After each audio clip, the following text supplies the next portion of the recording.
নমস্কার বন্ধুরা, হঠাৎ যদি আপনাদের মিষ্টি কিছু এবং মুখরোচক কিছু খেতে ইচ্ছে করে তাহলে অবশ্যই পাউরুটি দিয়ে এই রেসিপিটা বানিয়ে খেতে পারেন। খেতে কিন্তু ভীষণ ভালো লাগে আর বানানো তো একেবারে সোজা। তো পাউরুটি দিয়ে রেসিপিটা বানাবার জন্য দেখতে পাচ্ছেন এখানে আমি কয়েক পিস পাউরুটি নিয়েছি। এখন এই পাউরুটিগুলো আমি কেটে নেব।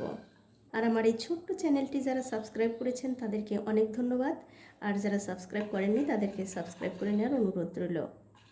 তো এই দেখুন পাউরুটিগুলো কিন্তু আমি ঠিক এরকমভাবে কেটে নিলাম। এখন একটা বাটিতে নিয়ে নিচ্ছি 1 কাপ দুধ, আর এই দুধটা কিন্তু বন্ধুরা অবশ্যই ভালো করে জাল দিয়ে একটু ঠান্ডা করে নিতে হবে। দুধের মধ্যে দিয়ে দিলাম সামান্য একটু নুন আর 1 চামচ চিনি। এবারে চিনি আর নুনটা দুধের সঙ্গে খুব ভালো করে মিশিয়ে নিতে হবে। তো এই যে সব কিছু কিন্তু খুব ভালো করে মেশানো হয়ে গেছে। এখন আমি এর মধ্যে দিয়ে দিচ্ছি 2টো ডিম। এবারে ডিম দিয়েও এই দুধের সঙ্গে খুব ভালো করে মিশিয়ে নেব।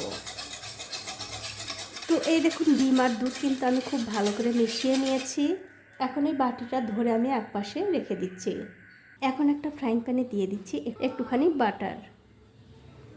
আমি এখানে বাটার দিয়ে এই রেসিপিটা করছি, আপনারা চাইলে কিন্তু সাদা তেল দিয়েও এই রেসিপিটা করতে পারবেন, আবার চাইলে ঘি দিয়েও করতে পারবেন। তো দেখুন খুব সুন্দর করে বাটারটা কিন্তু আমি দিয়ে দিলাম। এবারে যে পাউরুটি আমি কেটে রেখেছিলাম সেখান থেকে 1 পিস পাউরুটি নিয়ে ঠিক এরকম করে দুধ আর ডিমের মিশ্রণের মধ্যে ডুবিয়ে এই ফ্রাইং প্যানে দিয়ে দিতে হবে। তবে অবশ্যই কিন্তু বন্ধুরা এখন গ্যাসের ফ্লেমটা একদম লো টু মিডিয়ামে রাখতে হবে। তো এখানে কিন্তু আমি 2 পিস পাউরুটি দিয়ে দিয়েছি। কিছুক্ষণ পর যখন দেখবেন পাউরুটিগুলোর একদিকটা হয়ে গেছে, মানে হালকা একটু হয়ে গেছে, তখন অন্য দিকটা উল্টে দিতে হবে। আর এরকম করে উল্টে পাল্টে একটু 2 দিকটাই ভালো করে ভেজে নিতে হবে। তো এখানে আমি আরও একটু বাটার দিয়ে দিলাম যাতে করে এই পাউরুটিগুলো আরও ভালোভাবে ভাজা হয়ে যায়। আর বন্ধুরা আপনারা কিন্তু অবশ্যই বাড়িতে একদিন হলেও এইভাবে এই রেসিপিটা করে খেয়ে আমাকে কমেন্ট করে জানাতে ভুলবেন না আপনাদের কেমন লাগলো। আর ঠিক এরকম করে কিন্তু চারিদিকটা একটু ভালো করে ভাজতে হবে, তাহলে খেতে আরও বেশি ভালো লাগবে। তো এই দেখুন পাউরুটিগুলো কিন্তু আমি খুব ভালো করে উল্টে পাল্টে ভেজে নিয়েছি। এই পাউরুটিগুলো কিন্তু ভাজা হয়ে গেছে। এখন আমি এগুলো তুলে নিচ্ছি।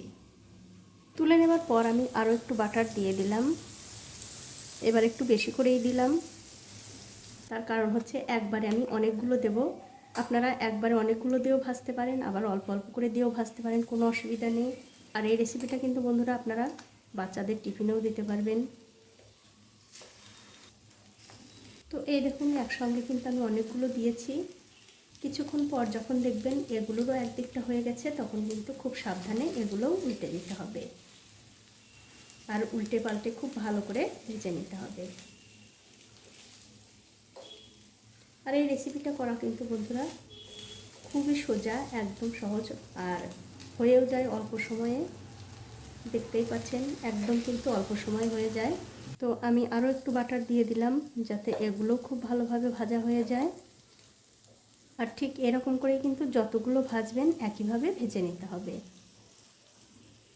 তো এই দেখুন এগুলোও কিন্তু ঠিক একই রকমভাবে ভেজে নিয়েছি। সবগুলোই কিন্তু ভাজা হয়ে গেছে। এগুলো আমি তুলে নিচ্ছি। তো এই দেখুন এক এক করে কিন্তু আমি সবগুলো পাউরুটি ভেজে নিয়েছি। এখন আমি এর ওপর দিয়ে দেব একটুখানি মিষ্টির রস।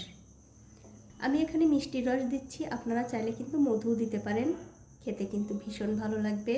আবার আপনারা চাইলে মিষ্টির রস ছাড়াও কিন্তু খেতে পারবেন, কোনো অসুবিধা নেই। এখন 1 পিস পাউরুটি আপনাদের ছিঁড়েও দেখাচ্ছি কতটা সুন্দর নরম তুলতুলে। আপনারা কিন্তু ইচ্ছে করলে বাচ্চাদের টিফিনেও দিতে পারেন। তো বন্ধুরা আমার আজকের এই রেসিপিটা আপনাদের কেমন লেগেছে? যদি ভালো লেগেই থাকে অবশ্যই একটা লাইক, কমেন্ট আর শেয়ার করতে ভুলবেন না।